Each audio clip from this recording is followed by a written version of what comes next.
Deschamps est un petit SRJ catégorie 140, donc qui accueille 15 filles et garçons de 6 à 14 ans qui souffrent de problèmes de comportement.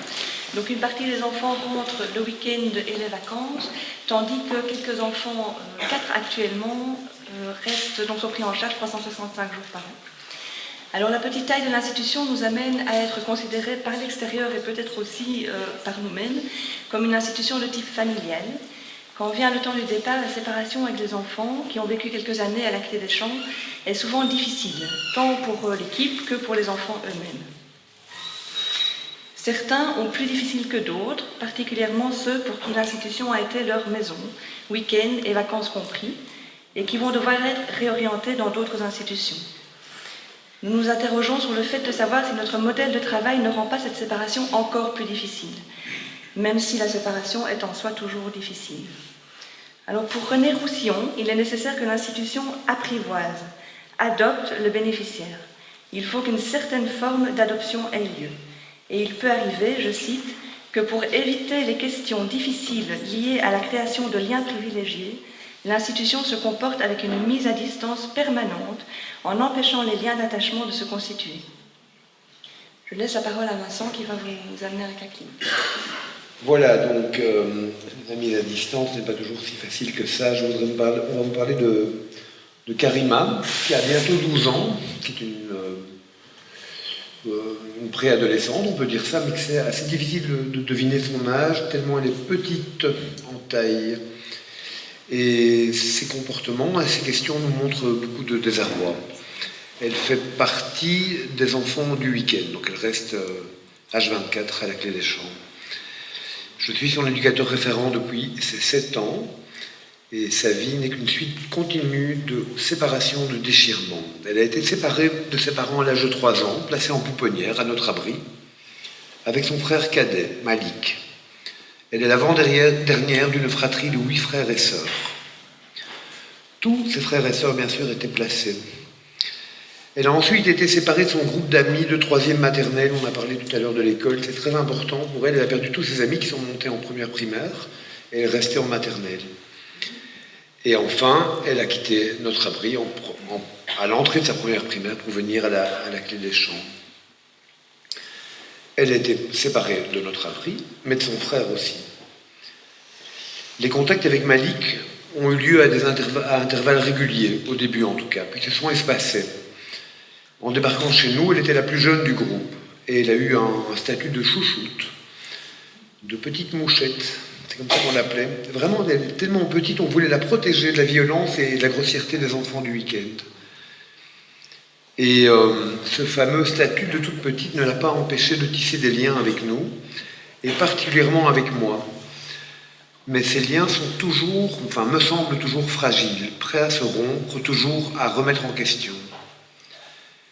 Karima a ensuite perdu son père, il y a 3 ans environ. Son père était âgé de 65 ans. C'était un jeudi, et depuis lors, elle me l'a dit récemment, elle déteste les jeudis. Elle n'a pas pu vraiment mettre de mots sur ce deuil, ou alors furtivement. Parfois elle en parle quand nous la mettons au lit, ou lors d'une répondance à la Clé des Champs. C'est les moments privilégiés entre l'éducateur référent et le référé, et les jeunes. Ses frères et sœurs aînés ont pu assister aux funérailles au Maroc, mais ni Karima ni Malik n'ont pu les accompagner. Dernièrement, Karima m'a demandé de confectionner une tasse pour son père défunt. C'est une tradition marocaine qui consiste à déposer ou fabriquer, poser un verre ou une tasse sur la tombe, et on dit que la pluie remplit ce verre, et pendant que ce verre se remplit, on pense à lui. Et puis l'eau s'évapore et le cycle recommence. On a mis plus de 6 mois à faire cette tasse. Elle ne voulait pas, elle chipotait, elle n'était pas prête, elle n'aimait pas les couleurs, elle n'aimait pas la forme de la tasse. C'était très compliqué pour elle. Elle a dû faire aussi le deuil d'une éducatrice qui a été très importante pour elle et qui est partie sans dire au revoir aux enfants, qui a été licenciée et qui n'a pas eu l'occasion de dire au revoir. Ensuite, dans l'ordre, Karima était également en famille de parrainage depuis ses 3 ans. Elle a été lâchée par cette famille il y a 2 ans. Au moment où la famille de parrainage s'arrêtait, Karima décide de ne plus aller au lutin. Elle était chez les lutins, donc chez les scouts. Motif, toutes ses copines, plus âgées qu'elle, montent chez les guides. Donc elle est nouveau toute seule. Elle arrête, elle casse. Et pour couronner le tout, à la même époque, je suis tombé malade pendant 5 mois. Que de ruptures, que de changements. Pourtant, Karima semble se débrouiller avec tous ces déchirements, en apparence du moins. Elle souffre, elle s'adapte, elle nous provoque, elle nous énerve. Elle cherche notre consistance, puis elle ressouffre, et elle se réadapte. Et encore, on ne lui a pas encore dit que sa maman a été déchue. On va devoir lui expliquer prochainement. Alors on n'a pas envie de la laisser tomber. Je n'ai pas envie de la laisser tomber, je ne sais pas. Même si elle pose la légitime question de savoir quand elle quittera la clé.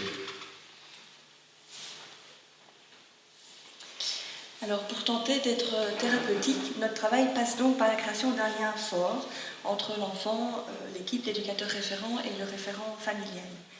Notre modèle, c'est d'être un petit lieu de vie convivial où nous sommes assez proches des enfants et très investis dans le travail avec eux. Cette proximité nous vient peut-être en partie de la petite taille de l'institution, mais elle vient aussi de l'accompagnement que nous tentons d'offrir aux enfants. Au-delà d'une présence éducative contenante indispensable dans la vie quotidienne, nous tentons d'être dans une disponibilité psychique à ce que les enfants vivent ou ont vécu et de rester réceptifs au sens de ce qu'ils nous font vivre. Le travail régulier avec les familles nous amène aussi à traverser avec l'enfant les difficultés et les traumatismes qu'il a subis et qu'il vit encore. Bien sûr, notre travail ne consiste pas seulement à être réceptif à ces émotions, mais de les mettre au travail et de les élaborer avec l'enfant. Cependant, ce travail thérapeutique ne serait pas possible sans cette disponibilité psychique première à la souffrance des enfants. Cette approche crée et renforce le lien entre l'enfant et nous. Parallèlement, la création du lien est indispensable à la possibilité que l'enfant nous fasse confiance et partage d'une manière ou d'une autre ce qu'il vit. Quelques petits mots au quotidien avec d'autres éducateurs autour de Karima et des différents problèmes de séparation. Karima est une jeune, fatalement, qui nous fait vivre énormément d'émotions au sein de l'équipe et qui nous fait vivre des sentiments très ambivalents, que ce soit entre la tendresse, la colère, et surtout avec une grosse différence d'attitude face aux hommes et aux femmes.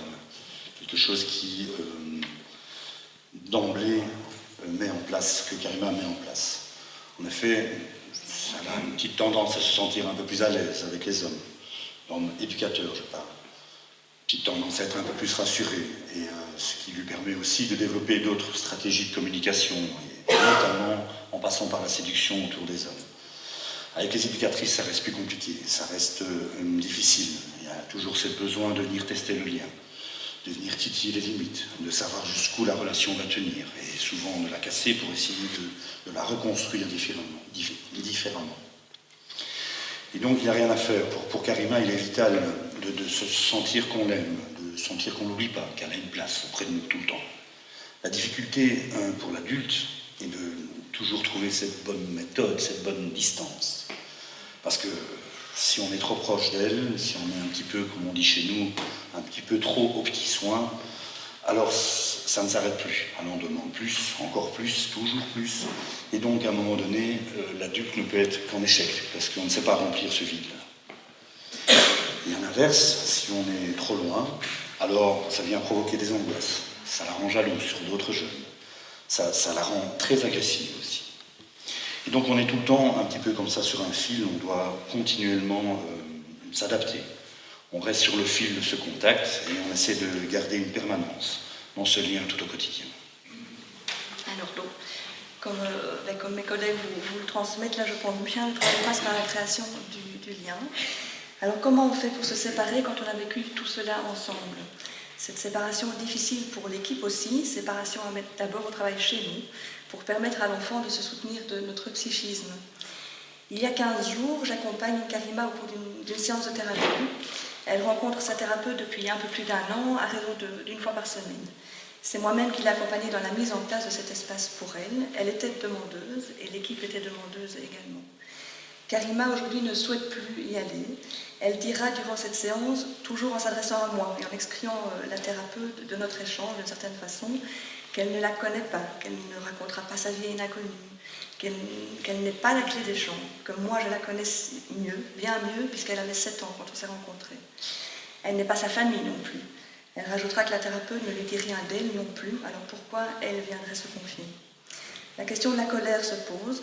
La thérapeute rappelle que l'équipe est demandeuse, et on termine la séance en tout cas comme ça, qu'elles sont toutes les deux dans un travail et qu'elle peut en tout cas accueillir cette colère. Sur le trottoir, Karima me parle de sa colère.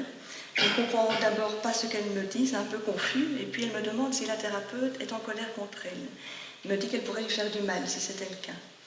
Je lui rappelle la confiance que nous avons en la thérapeute, et Karima poursuit en nommant sa propre colère, en interrogeant la possibilité que ça ait une place dans cette thérapie, et les risques inhérents à cette colère. Je l'ai encouragée dans ce sens, en tout cas, et la thérapie se poursuit. Karima a bien entendu que nous voulions qu'elle puisse investir d'autres lieux, d'autres liens ailleurs qu'à la Clé des Champs. Elle me rappelle qu'elle a ses frères, le foot, c'est assez. On sent bien qu'on est au travail de part et d'autre, elle et nous. Et donc moi je voudrais terminer par quelques petites pistes, toujours autour de ma place de référent. Ce qui est clair, c'est que la Clé des Champs a fait un travail important avec la fratrie. On a maintenu ses visites régulières. Au début, on l'a fait autour de Malik, son petit frère. Mais la sœur aînée a toujours été une grande ressource pour elle et pour nous. La sœur aînée participait aussi aux entretiens avec la maman. C'était assez précieux parce qu'on ne comprenait pas bien ce que la maman disait. On parlait français, on parlait arabe. Il fallait que la grande sœur soit là. Depuis plus d'1 an, il y a un grand changement, c'est que le juge a autorisé les frères et sœurs majeurs. Il y en a 5. Aujourd'hui, il y en a 5. La 5e vient d'avoir 18 ans, à prendre Karima pendant le week-end, une journée, souvent le samedi, de 9h, de 10h du matin à 19h. Et elle n'a pas encore l'autorisation de dormir chez eux. Et là, on est obligé de lâcher prise. C'est-à-dire qu'on ne sait pas ce qui se passe. Ce sont des jeunes adultes qui sont sur Bruxelles. Karima est très discrète, elle lâche des petits trucs. Son frère lui a fait peur, on parle de l'islam, elle sort et donc on est très inquiet puisque c'est plus nos modèles de fonctionnement. Et on a envie de dire, oula, mais il faut que ça s'arrête, il faut contrôler, il faut qu'il y ait plus de réunions. Ils ne viennent pas aux réunions, ces grands ados là. On donne des réunions, mais ils ne viennent pas. Mais on les voit, ils se débrouillent, il y a un groupe WhatsApp, au dernier moment, 2 jours avant, il y a un des frères qui dit, je la prends. C'est pas du tout comme ça qu'elle fonctionne normalement. On aimerait bien planifier, on ne peut pas planifier. On s'est rendu compte aussi que pour se rapprocher de ses frères et sœurs, elle doit se réapproprier sa culture. Et elle est marocaine de nom, mais elle n'était pas musulmane, elle ne le savait pas. Elle a toujours grandi dans des modèles, notre abri, la Clé des Champs, tout le monde est belge, tout le monde est blanc de peau. Il n'y a pas, en tout cas, je ne pense pas qu'elle ait connu une éducation. Je suis blanc de peau, merci. Je pense qu'entre elle et moi, en tout cas de son côté, il y a un gros transfert qui se fait. Mais il faut être assez honnête, il y a un très bon contre-transfert aussi de ma part. Je l'aime beaucoup, je pense fort à elle. En fait, je me demande parfois quels sont les jours où je ne pense pas à elle. Que je sois chez moi ou au boulot. Il y a vraiment cet attachement dont moi aussi je dois faire le deuil de Karima. Et je dois me préparer à son départ. Voilà, on commence à parler de son départ. Alors, est-ce que l'équipe est forcément divisée? Est-ce qu'elle reste encore 1 an pour arriver jusqu'à la fin de ses primaires? Ou 2 ans? Voilà, nous mettons en processus de séparation en marche aussi. Et vous devinez quel est mon avis.